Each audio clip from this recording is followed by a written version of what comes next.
नहीं थी, अब मैम रिस्पॉन्सिबल है 1 नंबर के लिए, तो ऐसा मत करना। आओ फिर आज से हमारा नया चैप्टर स्टार्ट हो रहा है। आज से हमारे नए चैप्टर का नाम है एंडोक्राइन सिस्टम। बड़ा चैप्टर है और बायोलॉजी में बहुत सारे बच्चों को सबसे टफ चैप्टर लगता है। हालांकि टफ इसमें कुछ है नहीं, बहुत सारी चीजें आपको जानने की मिलेंगी आपके शरीर के बारे में। एंडोक्राइन सिस्टम हिंदी में कहते हैं अंतःस्रावी तंत्र। अंतःस्रावी तंत्र बड़ा तो है, मतलब कम से कम 6-7 क्लास लग जाएंगी, लेकिन टफ नहीं बोल सकते आप इसे। कुछ बच्चे बोलते हैं मैम एंडोक्राइन सिस्टम, जैसे मैं ना आप लोगों को बताती हूँ कि मैं घर पे ना होम ट्यूशन भी पढ़ाती हूँ। अब होम ट्यूशन वैसा वाला होम ट्यूशन नहीं कि मैं 10वीं 11वीं क्लास के बच्चों को पढ़ाती हूँ, नहीं। मैं ना एक बनाती हूँ घर पे, 1 घंटे डेली पढ़ाती हूँ शाम को 6 से 7 या 7 से 8 में, या कभी कभी मॉर्निंग में पढ़ा देती हूँ। यहाँ पर दिल्ली में अपनी कॉलोनी में बच्चे होते हैं, मैं कोई फी भी नहीं लेती हूँ उन बच्चों से, मतलब पैसा वैसा कमाने के लिए नहीं पढ़ाती हूँ, वो बस एक इंटरनल सेटिस्फेक्शन के लिए पढ़ाती हूँ उन बच्चों को जो बच्चा नीट के एग्जाम के लिए तैयारी कर रहा है। नीट के एग्जाम वाले बच्चे जो नीट के पेपर के लिए तैयारी कर रहे हैं, उन बच्चों को मैं घर पे 1 घंटे पढ़ाती हूँ। तो वो सारे बच्चे हमेशा कहते हैं मैम एंडोक्राइन, जब भी मैं उनका टेस्ट लेती हूँ या मैं उनको ऐसे पढ़ाती हूँ ना, तो वो कहते हैं मैम एंडोक्राइन सिस्टम बड़ा हमें बेकार लगता है, इससे मतलब क्वेश्चंस एग्जाम में बहुत आते हैं नीट में, लेकिन बहुत बेकार लगता है, याद ही नहीं होता, याद ही नहीं होता है। तो वहां से मेरे को याद आता है जब भी मैं चैप्टर पढ़ाती हूँ तो कि बच्चों को ये चैप्टर टफ लगता है। हालांकि टफ होता नहीं है, होता नहीं है। आप पढ़ोगे तो आप यकीन मानिए आपको टफ नहीं लगेगा, है ना। चल फिर स्टार्ट करते हैं। एंडोक्राइन सिस्टम जिसे बोलते हैं अंतःस्रावी तंत्र। सबसे पहले इस चैप्टर में हम क्या पढ़ने वाले हैं, चैप्टर का मीनिंग समझने की कोशिश करेंगे।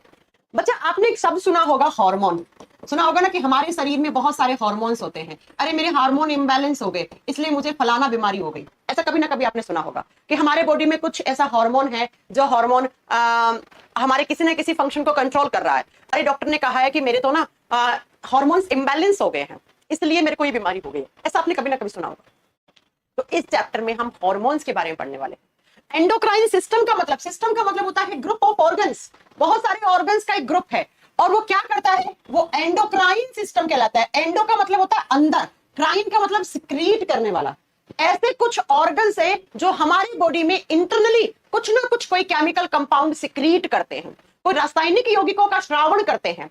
उन्हीं ऑर्गन्स के ग्रुप को हम बोलते हैं एंडोक्राइन सिस्टम, अंतःस्रावी तंत्र। अंतःस्रावी तंत्र हम इस चैप्टर में ऐसे कुछ ऑर्गन्स के बारे में पढ़ने वाले हैं जो ऑर्गन्स कोई केमिकल कंपाउंड, कोई रासायनिक यौगिक सिक्रीट करते हो, उसे पढ़ने वाले हैं। अब इस एंडोक्राइन सिस्टम को बताने से पहले मैं आपको कुछ बेसिक पॉइंट क्लियर करती हूं ताकि आपको समझ में आए ये चैप्टर कहां से बना, कैसे बना। आप सभी लोगों ने एक शब्द सुना है कभी, ग्लैंड्स। अक्सर आपने सुना है कि liver is the largest gland of human body. यकृत मनुष्य के शरीर की सबसे बड़ी ग्रंथि होती है, आपने सुना होगा। मैम लीवर तो ऑर्गन है, उसे आपने ग्लैंड या ग्रंथि क्यों बोला है? आप मेरे से क्वेश्चन पूछ सकते हो कि मैम जैसे नाक भी तो एक ऑर्गन है, नाक को आप ग्लैंड नहीं बोलोगे कभी, कान को नहीं बोलोगे, है ना, तो मैम लीवर को ही आपने ग्रंथि क्यों बोला? तो ध्यान से सुनो बच्चा, ऐसे कुछ ऑर्गन्स किसके बनते हैं? टिश्यूज के बनते हैं। ये तो मैं इंट्रोडक्शन में बता चुकी हूँ कि सबसे पहले सेल बनती है, सेल से टिश्यू बनते हैं, और टिश्यू से क्या बनते हैं? ऑर्गन्स बनते हैं। टिश्यूज के ग्रुप को हम ऑर्गन्स कहते हैं, समूह ऑर्गन्स। जो उत्तकों का समूह होता है उसे हम अंग कहते हैं। तो ऐसा कोई ऑर्गन, या तो मैं इसे लिखूं ऑर्गन, या मैं लिखूं ऐसा कोई भी टिश्यूज का ग्रुप, उत्तकों का समूह है जो हमारे बॉडी में केमिकल कंपाउंड सिक्रीट करे। कोई भी केमिकल कंपाउंड का मतलब है रासायनिक यौगिक, किसी भी प्रकार का रासायनिक यौगिक बना रहा हो, कोई केमिकल कंपाउंड सिक्रीट कर रहा है, कोई रासायनिक यौगिक का श्रावण दे रहा है, उसे ऑर्गन के साथ साथ आप ग्लैंड भी कहते हो, उसे ग्रंथि भी कहते हो। What is gland? ध्यान से सुनो, ऐसा टिश्यूज का ग्रुप, ऐसे उत्तकों का समूह है, या ऐसा कोई ऑर्गन जो हमारे शरीर में केमिकल कंपाउंड सिक्रीट करे, कोई ना कोई रासायनिक पदार्थ बना रहा है। अब वो केमिकल कंपाउंड क्या क्या हो सकता है? या तो होगा वो एंजाइम, या तो क्या होगा? एंजाइम, या होगा वो केमिकल कंपाउंड कोई जूस, रस। अब ये पीने वाला रस नहीं है, आप सोचोगे गन्ने का रस, है ना, तरबूज का रस, ये रस नहीं है। या वो होगा हार्मोन, जिसे हिंदी में आप हार्मोन कहते हो। इन तीनों चीज में से अगर एक चीज भी कोई ऑर्गन या टिश्यूज का ग्रुप बना रहा है तो उसे ऑर्गन के साथ साथ आप क्या कह सकते हो? आप उसे ग्लैंड, उसे आप ग्रंथि कह सकते हो।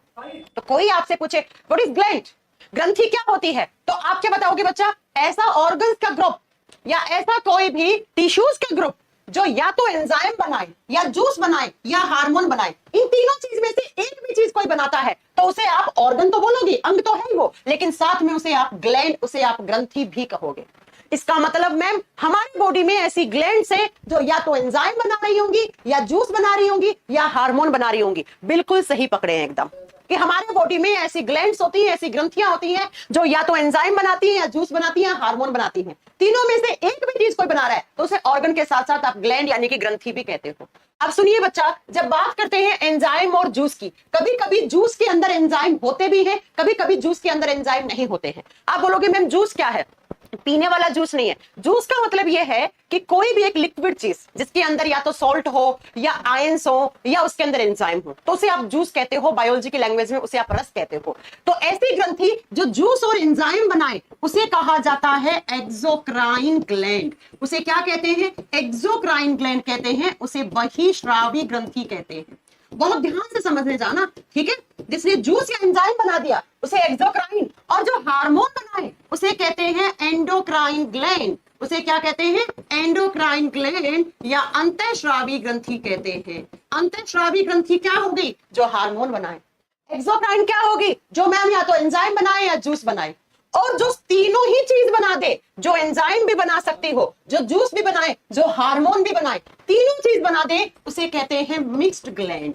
उसे कहते हैं मिश्रित ग्रंथि। मिश्रित का मतलब क्या हो गया? जो एक्सोक्राइन और एंडोक्राइन दोनों की तरह काम करे। जो एक्सोक्राइन एंडोक्राइन दोनों की तरह काम करे, अंतःस्रावी बहिस्रावी दोनों की तरह काम करती है, उसे मिक्स्ड ग्लैंड, उसे मिश्रित ग्रंथि कहते हैं। अभी तक के क्लास में क्या समझे? एक बार फिर से सुनो। मैंने कहा हमारे बॉडी में कुछ ऐसे ऑर्गन्स होते हैं जिनको ऑर्गन्स के साथ साथ आप ग्लैंड यानी कि ग्रंथियों के नाम से जानते हो।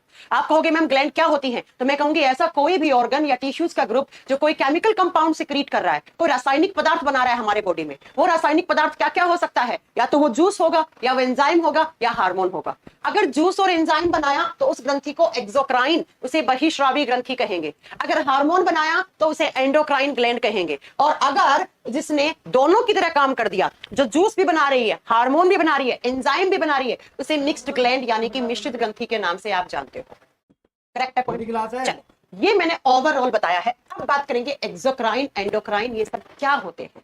क्या होते हैं बात करते हैं। एक्सोक्राइन एंडोक्राइन थोड़ा सा डिटेल में पढ़ेंगे, ठीक है बच्चा? तो एक नंबर डाल के लिखो सबसे पहले एक्सोक्राइन ग्लैंड्स। एग्जांपल के साथ बताऊंगी ना, बहुत अच्छे से याद हो जाएगा। एक्सोक्राइन ग्लैंड्स हिंदी में लिखना बहिस्रावी ग्रंथि। बहिस्रावी ग्रंथि। एक्सोक्राइन ग्लैंड क्या होती है बच्चा? पहला डेफिनेशन तो ये हो जाएगा, एक्सोक्राइन ग्लैंड का सिक्रेशन या तो जूस होगा या एंजाइम होगा। अभी एंजाइम जूस क्या होता है ये सब बात की बातें अभी फिलहाल नहीं। ऐसे कोई ग्रंथि जो या तो रस बनाए या एंजाइम बनाए, मैं उसे एक्सोक्राइन कहूंगी, ठीक है? चलो मान लिया। अब आओ दूसरी डेफिनेशन पे। इसकी दूसरी परिभाषा, बही का मतलब होता है बाहर, बाहर, और श्राव का मतलब होता है सिक्रेशन, जो अपना सिक्रेशन बना के अपने पास ना रखे, अपने से बाहर कर दे, उसे एक्सोक्राइन, उसे बहिस्रावी ग्रंथि कहते हैं। फॉर एग्जाम्पल सुनो, यहां पर कोई एक बहिस्रावी ग्रंथि है, इसने या तो जूस बनाया या एंजाइम बनाया, कुछ भी बनाया। इसका सिक्रेशन क्या होगा? इसका श्रावण क्या होगा? या तो जूस बनाएगी या एंजाइम बनाएगी मैम, और बना के इसने अपने पास नहीं रखा। ये बनाकर इसमें होती है ऐसे पतली पतली डक्ट, इसके पास होती है पतली पतली नलियां, नलिकाएं होती हैं, नलियां होती हैं, और बनाकर ये किसी दूसरे ऑर्गन में डाल दे। यहां पर कोई दूसरा अंग है और बनाया इसने, ए ने बनाया, और ये गया कहां? बी पर। तो ए क्या कहलाता है? ए ने या तो जूस बनाया है या एंजाइम बनाया है, और बनाकर किसकी सहायता से? डक्ट की सहायता से, नलियों की सहायता से इस सिक्रेशन को अपने से बाहर कर दे, अपने से बाहर कर दे, अपने पास ना रखे, बाहर फेंक दे वो। अब वो बाहर कहां फेंकेगा? या तो किसी दूसरे ऑर्गन में, या तो हमारे बॉडी के किसी दूसरे ऑर्गन में, या भैया ये इतनी तेज होती है कि ये हमारे शरीर से ही बाहर फेंक दे, अपने सिक्रेशन को आउटसाइड द बॉडी, हमारे शरीर से ही बाहर निकाल दे उस जूस को। ये या तो इसने जूस और एंजाइम को बनाया तो दूसरे ऑर्गन में डाला, या डाल देते हैं कहां? हमारे शरीर से बाहर। तो ऐसी ग्रंथि को एक्सोक्राइन, उसे बहिस्रावी ग्रंथि कहते हैं। आप कैसे पहचानोगे एक्सोक्राइन को? मैम या तो वो जूस बना रही होगी या एंजाइम बना रही होगी, बनाकर अपने पास नहीं रखती है, या तो किसी दूसरे ऑर्गन में डाल दिया या हमारे शरीर से बाहर निकाल दिया, उसे एक्सोक्राइन ग्लैंड, उसे बहिस्रावी ग्रंथि के नाम से जानते हैं। एक दो एग्जाम्पल देती हूँ, बहुत अच्छे से समझ में आएगा। चलो देते हैं आपको एग्जाम्पल। पहला एक्सोक्राइन ग्लैंड का एग्जाम्पल है स्वेटिंग ग्लैंड, है ना? पसीना बनाने वाली ग्रंथियां। हमारे शरीर से पसीना निकलता है कि नहीं निकलता? बिल्कुल निकलता है। और साइंस कहती है पसीना एक जूस होता है, क्योंकि पसीने के अंदर पानी, आयरन, सॉल्ट, नमक ये सब होता है। और पसीना बनता कहाँ है? हमारी स्किन में बनता है, हमारी त्वचा में बनता है, क्योंकि हमारी स्किन के अंदर ही स्वेटिंग ग्लैंड होती है। अब बताओ पसीना बन के कहाँ जाता है? हमारे शरीर से बाहर निकलता है। तो भाई पसीने को हमने जूस कह दिया, और पसीना बन के कहाँ बनाया? किसने? स्किन ने। और स्किन के अंदर जो ग्रंथियां हैं वो कौन सी? स्वेटिंग ग्लैंड्स हैं, पसीना बनाने वाली ग्रंथियां हैं। और बनाकर इसने कहां पर छोड़ दिया? बाहर छोड़ दिया, शरीर से बाहर निकाल दिया। तो ये बताओ, आपसे एग्जाम में पूछ ले पसीना बनाने वाली ग्रंथियां कैसी ग्रंथियां होती हैं? स्वेटिंग ग्लैंड कैसी ग्लैंड होती हैं? आप क्या बताओगे? एक्सोक्राइन ग्लैंड होती हैं, एक्सोक्राइन ग्लैंड होती है। बोलो यस और नो। समझ में आया ना आपको? चलो अब चलते हैं दूसरे एग्जाम्पल पे। मैं आपको बताती हूं, आपकी आंखों में होती है लेक्राइमल ग्लैंड। क्या होती है? Lacrimal gland. हिंदी में सेम नाम है लेक्राइमल ग्रंथि। और ये ग्रंथियां क्या बनाती हैं? ये बनाती हैं आंसू। ये टीयर्स बनाती हैं, आंसू बनाती हैं। और आप जब रोते हो तो आंसू कहाँ निकलते हैं? बाहर निकलते हैं। ऐसा थोड़ी आप रो रहे हो और आंसू आपके शरीर के अंदर जा रहे हैं, या आंखों के अंदर ही रह रहे हैं, नहीं ना, ऐसा नहीं होता ना। और आंसुओं में क्या होता है? पानी होता है, सॉल्ट होता है, जिंक होता है, मिनरल्स होते हैं। आंसू बने कहाँ? आंख के अंदर। किसने बनाए? लेक्राइमल ग्लैंड ने। निकले कहाँ? बाहर। तो ऐसी ग्रंथि जो अपने सिक्रेशन को बाहर डाल दे उसे क्या कहते हैं? उसे एक्सोक्राइन ग्लैंड कहते हैं। तो जरा आंसर करके कमेंट करके बताओ कि लेक्राइमल ग्लैंड कहाँ होती है? हमारी आईज में, हमारी आंखों में। क्या बनाती है? आंसू। और ये किस टाइप की ग्लैंड है? ये एक टाइप की एक्सोक्राइन ग्लैंड है। ये एक टाइप की एक्सोक्राइन ग्रंथियां हैं। पॉइंट क्लियर हुआ? चलो तीसरा एग्जांपल देते हैं आपको। तीसरा एग्जांपल होते हैं बच्चा मेमोरी ग्लैंड्स। कौन सी? Mammary glands. और ये मेमोरी ग्लैंड्स किसमें होती हैं?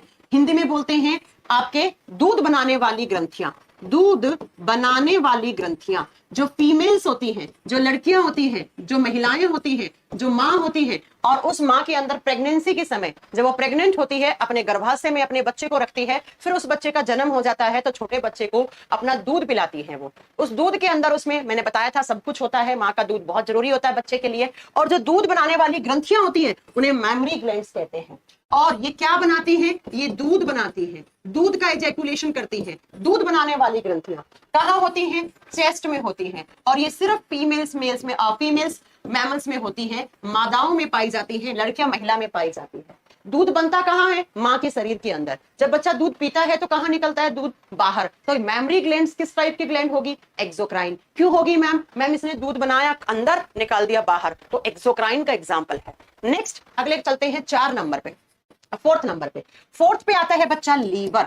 लीवर जिसे मैंने कहा यकृत। अब आपके दिमाग में क्वेश्चन आएगा कि भाई लीवर को आपने एक्सोक्राइन के एग्जांपल में क्यों लिखा? अभी बताते हैं आपको ऐसा क्यों किया। लीवर एक जूस बनाता है। कौन सा जूस बनाता है? आगे आपको पढ़ाया जाएगा। Bile juice. हिंदी में बोलते हैं पित्त रस। लीवर कौन सा जूस बनाता है? Bile juice. और लीवर ना जूस बना के अपने पास नहीं रखता है, वो डाल देता है आपके स्मॉल इंटेस्टाइन में, छोटी आंत में डाल देता है। तो मैंने कहा कोई ऐसा ऑर्गन जो जूस बना रहा है, बनाकर किसी दूसरे ऑर्गन में डाल दे, उसे एक्सोक्राइन कहते हैं। और लीवर अपने बाइल जूस को कहां पर भेजता है? स्मॉल इंटेस्टाइन में भेजता है, छोटी आंत में भेजता है। तो क्या लीवर ने अपने पास रखा? नहीं रखा मैम। तो ये इसने कहां डाल दिया? किसी दूसरी अंग में डाल दिया। तो लीवर क्या हो गया? एक्सोक्राइन ग्लैंड हो गया। अगला एग्जाम्पल, 5वां एग्जाम्पल आप लिखोगे, यहां पर होती है सलाइवरी ग्लैंड्स। कौन सी? Salivary glands. हिंदी में बोलेंगे लारीय ग्रंथि। लार बनता कहाँ है? शरीर के अंदर। लार आकर टपकता कहाँ है? बाहर, है ना। किसी किसी की तो शायद लार टपकती रहती है, जैसे डॉग्स की टपकती रहती है। तो सलाइवरी ग्लैंड्स कहाँ होती हैं? आपके माउथ में, मुख में होती है। क्या बनाती है? सलाइवा बनाती है। लार, और लार बना कहाँ? शरीर के अंदर, निकला कहाँ? शरीर से बाहर। तो जरा बताइएगा सलाइवरी ग्लैंड किसका एग्जाम्पल हुआ? एक्सोक्राइन ग्लैंड का एग्जाम्पल हुआ या नहीं हुआ? एक्सोक्राइन ग्लैंड का एग्जाम्पल हुआ या नहीं हुआ? हुआ ना। चलो 5 हो गए एग्जाम्पल। नेक्स्ट एग्जाम्पल लिखोगे 6 नंबर पे लिखेंगे गैस्ट्रिक ग्लैंड्स। 6 नंबर पे लिखेंगे गैस्ट्रिक ग्लैंड्स। और इन्हें हिंदी में कहा जाता है जठर ग्रंथियां। जठर ग्रंथियां। और गैस्ट्रिक ग्लैंड्स कहाँ होती हैं? बताओ, गैस कहाँ होता है? पेट में होता है। तो ये पेट में पाई जाती है। और गैस्ट्रिक ग्लैंड्स जो है वो एंजाइम बनाती है बच्चा। वो क्या बनाती है? एंजाइम बनाती हैं। ये पेट में होती हैं और ये एंजाइम बनाती हैं। और मैम ने ऊपर कहा था कि एंजाइम बनाने वाली ग्रंथियों को हम एक्सोक्राइन में काउंट करते हैं। कहाँ काउंट करते हैं हम? एक्सोक्राइन में काउंट करते हैं, राइट। नेक्स्ट लिखो 7 नंबर पे पेनक्रियास। पेनक्रियास हिंदी मीडियम वाले बच्चा लिखेगा अग्नाशय। अग्नाशय कहाँ होता है? एब्डोमिनल कैविटी में। कहाँ होता है? एब्डोमिनल कैविटी में। अरे मैम ये एब्डोमिनल कैविटी क्या होता है? अभी बताते हैं आपको। इसे बोलते हैं उदर गुहा। उदर गुहा, ठीक है। और पेनक्रियास जूस भी बनाता है, एंजाइम भी बनाता है और हार्मोन भी बनाता है। आगे पढ़ाऊंगी थोड़ी देर के बाद। ये पेनक्रियास कहाँ होता है? एब्डोमिनल कैविटी में। जरा ध्यान से सुनना, ये आपका छाती वाला पार्ट है, इसे कहते हैं थोरेसिक कैविटी। जहां पे आपका फेफड़े होते हैं, जहां पे आपकी पसलियां होती हैं, जहां पे पसलियों के नीचे आपका हार्ट होता है, आपका फेफड़े होते हैं, इस हिस्से को बोलते हैं बायोलॉजी में थोरेसिक कैविटी। ये आपका थोरेसिक कैविटी है, यहाँ पर छाती वाला हिस्सा। अब जहां पर छाती वाला हिस्सा खत्म हो गया और पेट वाला हिस्सा शुरू हुआ है, मान लो ये आपका थोरेसिक कैविटी इस हिस्से में खत्म हो गया और यहां से पेट शुरू हुआ है, तो इस कैविटी को कहा जाता है एबिडोमिनल कैविटी। इस कैविटी को कहा जाता है एबिडोमिनल कैविटी। और जहां पर आपका पेट खत्म होता है इसको बोलते हैं पेल्विक कैविटी। खैर आइए तो आगे पढ़ाएंगे, बाद में समझ में आएगा, ठीक है। तो इसी एबिडोमिनल कैविटी में आपका लीवर, आपका पेनक्रियास, आपकी छोटी आंत, आपकी बड़ी आंत, आपका गॉल ब्लैडर, पित्त की थैली, ये सब पाए जाते हैं। थोरेसिक कैविटी में होते हैं आपकी पसलियां, आपका फेफड़ा, आपका हार्ट। यहाँ होता है लीवर, गॉल ब्लैडर जिसे हम पित्त की थैली कहते हैं, छोटी आंत, बड़ी आंत, पेनक्रियास। फिर यहाँ पर आपके रिप्रोडक्टिव ऑर्गन होते हैं। यहाँ पर आपके पेल्विक कैविटी में रिप्रोडक्टिव ऑर्गन्स होते हैं, ठीक है बच्चा। तो क्या क्या समझ में आया आपको? पेनक्रियास कहाँ होता है? एब्डोमिनल कैविटी में होता है। अब जरा सुनो, अभी तक मैंने क्या पढ़ाया? मैंने कहा 3 टाइप की ग्लैंड्स होती हैं। पहली ऐसी ग्लैंड, पहली कौन सी ग्रंथियां? जो ग्रंथियां या तो जूस बनाए या एंजाइम बनाए और बनाकर अपने पास ना रखे, उन्हें अपने से बाहर डाल दे। अपने से बाहर, बहिश्रावी, बाहर श्रावण कर दे। अब बहिश्रावी में मतलब या तो वो किसी दूसरे ऑर्गन में डालेंगी जूस और एंजाइम को, या वो शरीर से ही बाहर निकाल दे। उसे हम एक्सोक्राइन या बहिश्रावी ग्रंथि कहते हैं। आप बताओगे मैम दूसरे ऑर्गन में या शरीर से बाहर किसकी हेल्प से निकालते हैं? ये निकालते हैं, पतली पतली डक्ट होती है इनके पास, ऐसी नलियां होती हैं बच्चा, इन नलियों के थ्रू अपने सिक्रेशन को बाहर डालती हैं, इसलिए इन्हें कहते हैं डक्ट ग्लैंड। एक्सोक्राइन ग्लैंड का ही दूसरा नाम होता है डक्ट ग्लैंड। इन्हें नलिका वाली ग्रंथियां, नलिकाएं ग्रंथियां, इनके पास नलियां होती हैं, उन नलियों के थ्रू किसी दूसरे ऑर्गन में या हमारे बॉडी से बाहर ही निकाल देती है अपने सिक्रेशन को, तो इसे कहते हैं एक्सोक्राइन ग्लैंड। मैंने कुछ एग्जांपल दिए हैं आपको, सुन लीजिए जरा कौन कौन से एग्जांपल, फिर से रिपीट करते हैं। पहली है स्वेटिंग ग्लैंड, पसीना बनाने वाली ग्रंथियां, पसीना बना अंदर निकला बाहर, तो किसका एग्जांपल है? एक्सोक्राइन का। कहां होती है? हमारी स्किन में होती है। लैक्राइमल ग्लैंड क्या बनाती है? आंसू, आंसू बने अंदर निकले बाहर, तो आप बताएंगे लैक्राइमल ग्रंथि भी कैसी है? एक्सोक्राइन ग्लैंड है। कहां होती है? दोनों आंखों में, यहां पे होती है अंदर की तरफ, इस हिस्से में 2 होती है। उसके बाद मैमरी ग्लैंड्स सिर्फ लड़कियों में, महिलाओं में, मादाओं में या माँ में होती हैं, और जब एक बच्चे का जन्म होता है तो उस बच्चे के लालन पोषण के लिए मदर अपने बच्चे को दूध पिलाती है, तो दूध बना अंदर निकला बाहर, तो मैमरी ग्लैंड्स भी एक्सोक्राइन का एग्जांपल है। लीवर एक जूस बनाता है जिसका नाम होता है पित्त रस या बाइल जूस। लीवर बना के इसे छोटी आंत में भेजता है, तो बना के अपने से बाहर डाल दिया। जरूरी नहीं है बाहर शरीर से बाहर जाए, ना भैया, वो किसी दूसरे ऑर्गन में भी भेज सकता है। मैंने यही तो डेफिनेशन बताया। मैंने कहा जो अपने सिक्रेशन को अपने पास ना रखे, दूसरे ऑर्गन में या शरीर से बाहर निकाले, उसे एक्सोक्राइन कहते हैं। तो बच्चा मैंने कह दिया कि जो लीवर है वो बाइल जूस बनाता है, बना के छोटी आंत में भेजता है, इसलिए हमने लीवर को एक्सोक्राइन ग्लैंड बोला। सलाइवरी ग्लैंड, लारीय ग्रंथि, लार बनता अंदर है, निकलता बाहर है, तो सलाइवरी ग्लैंड माउथ में होती है, आपके मुख में होती है। गैस्ट्रिक ग्लैंड क्या बनाती है? एंजाइम बनाती हैं और बना के पेट के अंदर की तरफ छोड़ देती हैं, तो गैस्ट्रिक ग्लैंड पेट में होती है, ये भी एक्सोक्राइन ग्लैंड होती है। और 7वां है पेनक्रियास, जो उदर गुहा में पाया जाता है, ऐसे होता है, डिटेल में पढ़ाऊंगी आगे, पेड़ के पत्ते जैसा। और पेनक्रियास भी क्या बनाता है बच्चा? आप बता देंगे कि पेनक्रियास जूस, एंजाइम, हार्मोन सब बनाता है। ये सब बातें आगे करने वाले हैं हम। ये कुछ एग्जाम्पल दिए मैंने आपको जो एक्सोक्राइन के एग्जाम्पल है। अब बात करेंगे हम दूसरे टाइप की ग्रंथियां कौन सी होती हैं? Endocrine glands. और ये बताओ बच्चों, हमारे चैप्टर का नाम क्या है? मैम हमारे चैप्टर का नाम भी तो एंडोक्राइन सिस्टम है, इसका मतलब हमें क्या पढ़ना है? हमें एंडोक्राइन ग्लैंड्स पढ़नी है, ठीक है। एंडोक्राइन ग्लैंड्स, हिंदी मीडियम वाला बच्चा लिखेगा अंतःस्रावी ग्रंथियां। बच्चा आपको इसकी हिंदी से क्या डेफिनेशन मालूम चल रही है? अंतःस्रावी, जो अपने श्राव को अंदर ही रखें, जो अपने श्राव को अंदर रखें, शरीर से बाहर नहीं निकालेंगी या किसी दूसरे ऑर्गन के पास नहीं भेजेंगी, जो अपने श्राव को अपने पास रखें, अंदर ही रखें, उसे शरीर से बाहर ना निकालें और ना ही उसे कहीं किसी दूसरे ऑर्गन में भेजें। उन ग्रंथियों को एंडोक्राइन ग्लैंड्स कहते हैं। लिखिए जरा, वो ग्रंथियां जो हार्मोन बनाए, क्या बनाए, जो हार्मोन बनाए, पहला परिभाषा। और हार्मोन बना के कहां पर सिक्रीट करें, इनसाइड द बॉडी, हमारे शरीर के अंदर ही रहेंगे ये शरीर से बाहर नहीं निकलते हैं। कभी ऐसा सुना है, अरे बाप रे आज तो मेरी नाक से कोई हार्मोन निकल गया, सुना है ऐसा, अरे आज तो मेरे मुंह से हार्मोन निकल गया? कभी नहीं सुनोगे, क्योंकि हार्मोन शरीर से बाहर नहीं निकलते हैं। अगर निकलेंगे तो बहुत बड़ी गड़बड़ हो जाएगी, बहुत बड़ी गड़बड़ हो जाएगी।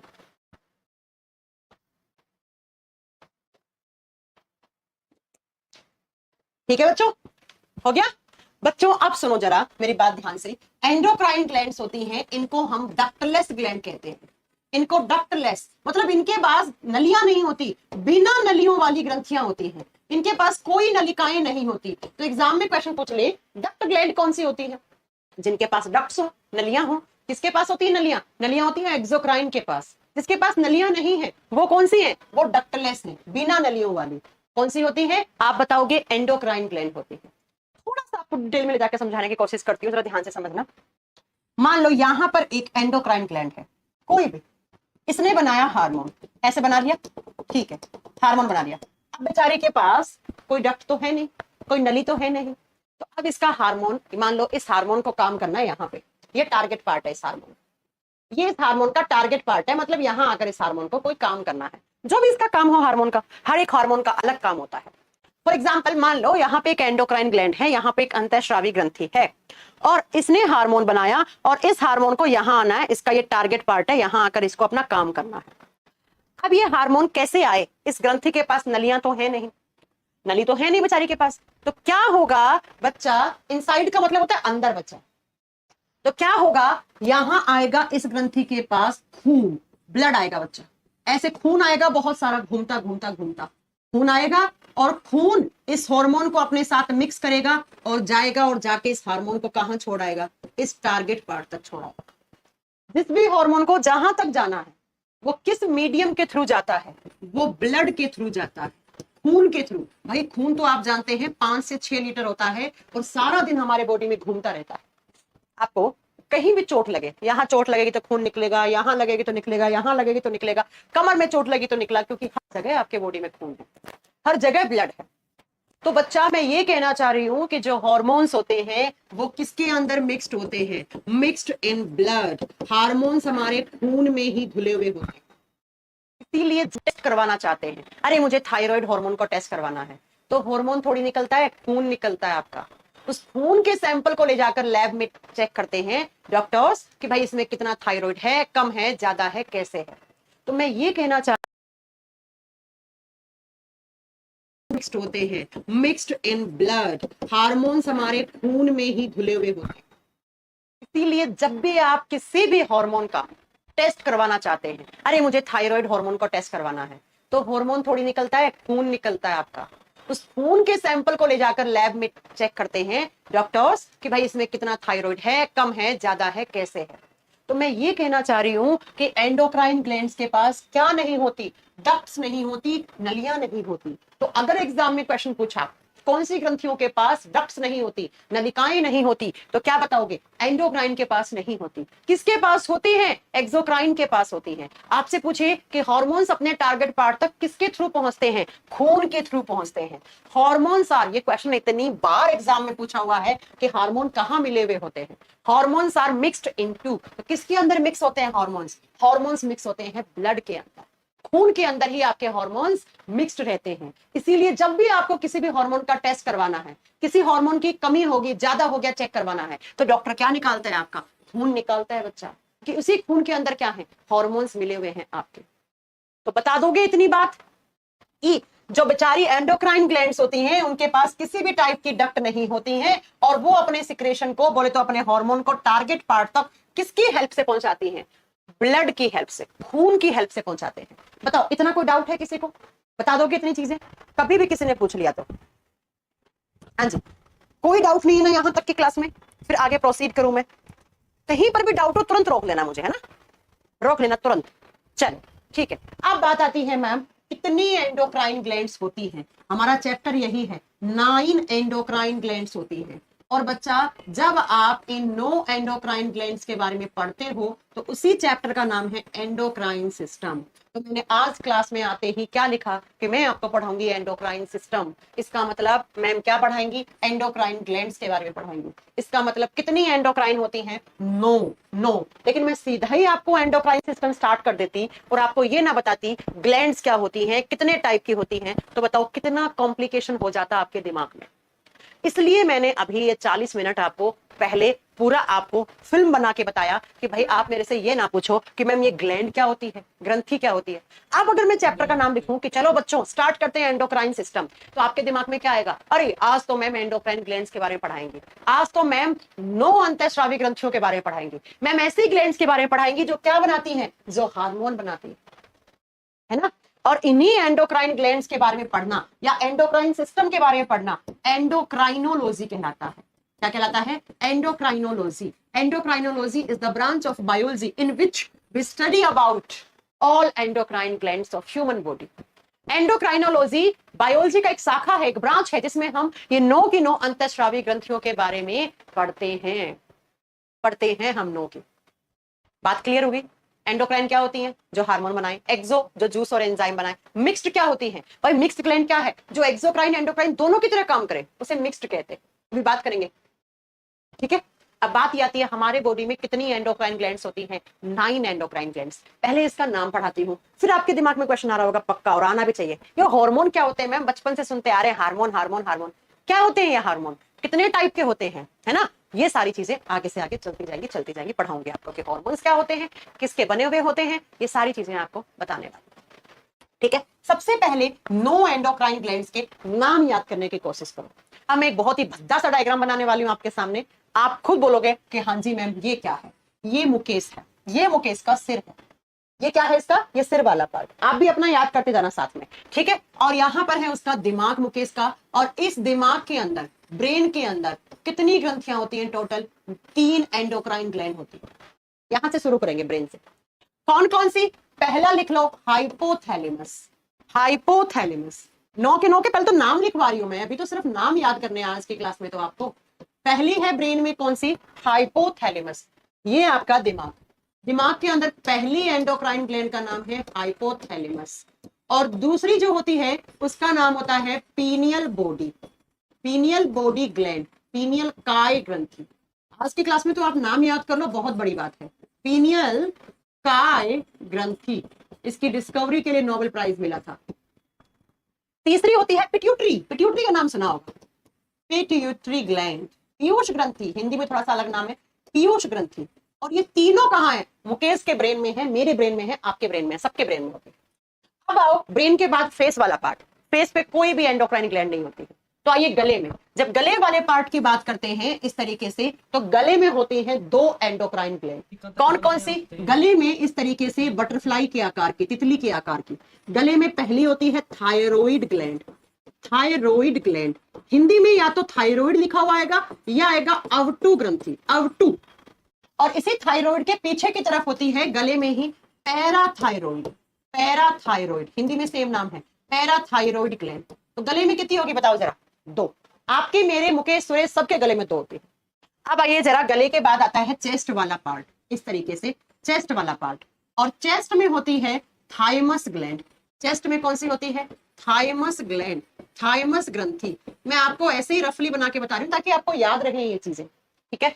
अब चेस्ट के बाद क्या आया? चेस्ट के बाद आता है बच्चा आपका एब्डोमिनल कैविटी वाला पार्ट। और एब्डोमिनल कैविटी में अगेन 2 ग्रंथियां होती हैं। कौन कौन सी? एक तो ऐसे पेड़ के पत्ते जैसी पेनक्रियास, इसे लिख दो पेनक्रियास। अग्नाशय, क्या लिखोगे? अग्नाशय ग्रंथि। और यहां पे होते हैं आपके किडनी, ऐसे सोयाबीन जैसे। और दोनों किडनियों के ऊपर 2 ग्रंथि होती है आपकी एड्रीनल ग्लैंड। एड्रीनल ग्लैंड 2 होती है, 2 किडनी होती है। वैसे हिंदी में क्या नाम होता है? अधिवृक्क ग्रंथि, अधिवृक्क ग्रंथि। और बच्चा फिर आपका पेल्विस वाले पार्ट में आती है गोनेट्स। गोनेट्स, गोनेट्स को कहते हैं हम लैंगिक जनन ग्रंथियां। मेल की अलग होगी, फीमेल की अलग होगी। मेल वाली को टेस्टिस कहते हैं, फीमेल वाली को ओवरी कहते हैं। जो रिप्रोडक्शन का काम करती हैं उन्हें प्रजनन ग्रंथियां या रिप्रोडक्टिव ग्लैंड्स कहते हैं। इस तरीके से आप काउंट करो, बोर्ड पे 9 हो गई। नो होगी, ये काउंट कर लीजिए, आपको सारा का सारा नो याद हो जाएगा। मैं एक बार फिर से याद करवाने की कोशिश करती हूँ, इसको भूल जाओ, सब भूल जाओ। ब्रेन है, ब्रेन में 3 एंडोक्राइन होती है, कौन कौन सी? Hypothalamus, pineal, pituitary. ये तीनों पूछ ले कहां होती है? हमारे दिमाग में। इनकी लोकेशन याद हो जाएगी। चलो इनकी लोकेशन इसकी तो लिखी हुई है ना, ये तीनों तो कहां होती है? ब्रेन में होती है। अब आइए गले में, गले में 2 होती है। थायराइड भी कहां होती है? थ्रोट में होती है, गले में होती है। पैराथायराइड भी कहां होती है? गले में होती है, थ्रोट में होती है। फिर आता है चेस्ट वाला पार्ट। थाइमस कहां होती है? चेस्ट में होती है, छाती में होती है, चेस्ट कैविटी में होती है, ठीक है। पेनक्रियास कहां होती है? अभी पढ़ाया था, एब्डोमिनल कैविटी में। एब्डोमिनल कैविटी में पेनक्रियास होता है। उदर गुहा में पेड़ के पत्ते जैसा पेनक्रियास होता है। एड्रिनल ग्लैंड देखो, on the kidneys, on the upper part of kidney. आपके किडनी होते हैं ना, गुर्दे होते हैं ना, उन गुर्दों के ऊपर। अब मैम 2 गुर्दे हैं तो भाई 2 एंडोक्राइन है। फिर आपसे पूछे कि गोनेड्स कहां होती हैं, तो गोनेड्स होती हैं बिलो इंटेस्टाइन। जो आपकी आंतें होती है ना, उन आंतों के नीचे होती है, बिलो इंटेस्टाइन, आंतों के नीचे। लड़कियों में अलग होगी, लड़कों में अलग होगी, आंतों के नीचे। काउंट करो कितनी हो गई है? 9 होगी क्या? 9 होगी। इनकी लोकेशन आ गई, किसकी क्या लोकेशन है। अब एग्जाम में कैसे क्वेश्चन आते हैं, सुनो। एग्जाम में क्वेश्चन आएगा, ब्रेन में कौन कौन सी ग्रंथियां होती है, क्या बताओगे? Hypothalamus, pineal, pituitary. गले में कौन कौन सी? Parathyroid, thyroid. चेस्ट में कौन सी? थाइमस। एब्डोमिनल कैविटी में कौन सी? पैनक्रियास, अग्नाशय। किडनी के ऊपर कौन सी ग्रंथियां होती है? Adrenal gland. और गोनेड्स कौन सी होती हैं? जो आंतों के नीचे होती हैं, मेल में अलग होगी, फीमेल में अलग होगी। ये लो भाई, ये इस तरीके से आपके बॉडी में इनकी लोकेशन होती है, इस तरीके से। 9 है, काउंट कर लीजिए, चाहे मैं काउंट करवा देती हूँ। 1 नंबर पे, 2 नंबर पे, 3 नंबर पे, 4 नंबर पे, 5 नंबर पे, 6 नंबर पे, 7 नंबर पे, 8 नंबर पे, और गोनेड्स 9 नंबर पे। तो 9 एंडोक्राइन ग्लैंड्स हैं। बेटा पेनक्रियाज एक मिक्स्ड ग्लैंड होता है। अब जरा एक बात को जरा खोपड़ी में बैठा लो अपनी हमेशा के लिए, कि ये जो पेनक्रियाज है, कौन? ये जो पेनक्रियाज है ना, ये बच्चा हमारे बॉडी का मिक्स्ड ग्लैंड होता है, मिश्रित ग्रंथि होता है। क्यों होता है? क्योंकि मैम ये एक्सोक्राइन और एंडोक्राइन दोनों की तरह काम करता है। ये जूस, एंजाइम, हार्मोन सब कुछ बनाता है। इसलिए पेनक्रियाज को मैंने यहां पर भी लिखा और एक्सोक्राइन में भी लिखा। अब एक जगह तो पढ़ना पड़ेगा ना, तो हम एंडोक्राइन में पढ़ेंगे इसको। पेनक्रियाज यानी कि अग्नाशय हमारे शरीर की एक मिश्रित ग्रंथि होती है, जो एक्सोक्राइन एंडोक्राइन दोनों की तरह काम करती है। इसका मतलब ये जूस, एंजाइम, हार्मोन सब बनाती है, सब बनाती है, सब आने दो, है ना। तो पेनक्रियाज में यहाँ एंडोक्राइन में पढ़ाऊंगी, और बड़ी फेमस है पेनक्रियाज। इंसुलिन बनाती है पेनक्रियाज। इंसुलिन का नाम सुना होगा ना, इंसुलिन बनाती है पेनक्रियाज, राइट। अब आपका काम क्या है? अच्छा एक चीज बताती हूँ, देखो अभी तो मैंने नाम लिखवाए। अब कुछ ग्रंथियां नंबर में अलग अलग होती हैं, सुनना बच्चा ध्यान से। ये जो हाइपोथैलेमस है ना, ये एक ही होती है, एक ही होती है नंबर में, संख्या में एक ही है। पीनियल भी एक होती है, पिट्यूटरी भी एक होती है। अब सुनते जाना ये बात। थायराइड भी एक होती है, थायराइड भी एक होती है। पैराथायराइड 4 होती है बच्चा। तो आपसे पूछ रहे हमारे बॉडी में पैराथायराइड कितनी होती है? 4 होती है। थाइमस एक ही होती है बच्चा। पेनक्रियास एक ही होता है। एड्रिनल ग्लैंड 2 होती है बच्चा, दोनों किडनी के ऊपर। गोनेड्स 2 होते हैं, एक जोड़ी, एक जोड़ी। तो इनको नंबर भी याद कर लेना, नहीं तो कभी कंफ्यूज होते जाओ, कभी कंफ्यूज होते जाओ, नंबर भी याद कर लेना। अब ये बताओ कि मैंने आज की क्लास में आपको क्या पढ़ाया, कि ग्लैंड क्या है, ग्रंथि क्या है, क्या है ग्रंथि, क्या है, फिर ग्रंथि कितने प्रकार की होती है, एक्सोक्राइन, एंडोक्राइन, मिक्स्ड ग्लैंड। फिर मैंने एक्सो के एग्जांपल लिखवाए। अब हमारा चैप्टर एक्सोक्राइन ग्लैंड नहीं है, एक्सोक्राइन बाद में आएंगे, हम एंडोक्राइन ग्लैंड पढ़ रहे हैं। तो एंडोक्राइन कितनी होती है? 9 होती है। तो बच्चा अब हमें एक एक करके 9 को पढ़ना है डिटेल में। कौन सी ग्रंथि कौन सा हार्मोन बनाती है, उसका काम क्या है, अगर वो हार्मोन कम बन जाए तो क्या हो जाएगा, हार्मोन ज्यादा बन जाए तो क्या हो जाएगा, कौन सी बीमारी। और सबसे पहले तो मैम ये हार्मोन ही क्या होते हैं, तो कल की क्लास में पढ़ाऊंगी हार्मोन क्या होते हैं, कितने टाइप के होते हैं, हार्मोन्स क्या होते हैं, कितने टाइप के होते हैं। फिर एक एक करके सारी ग्रंथियां पढ़ना शुरू करेंगे। मुझे लगता है 2 पढ़ेंगे कल, 2 पढ़ पाएंगे हर क्लास में। एक क्लास में 2, एक क्लास में 3, एक क्लास में 3, एक क्लास में 2, 4 क्लास लगेंगे, 4 क्लास और लगेंगे आज के बाद। लीवर नहीं है, लीवर यहां नहीं आएगा अमित, लीवर कहां आता है, एक्सोक्राइन में आता है, ठीक है ना। तो कल हम हार्मोन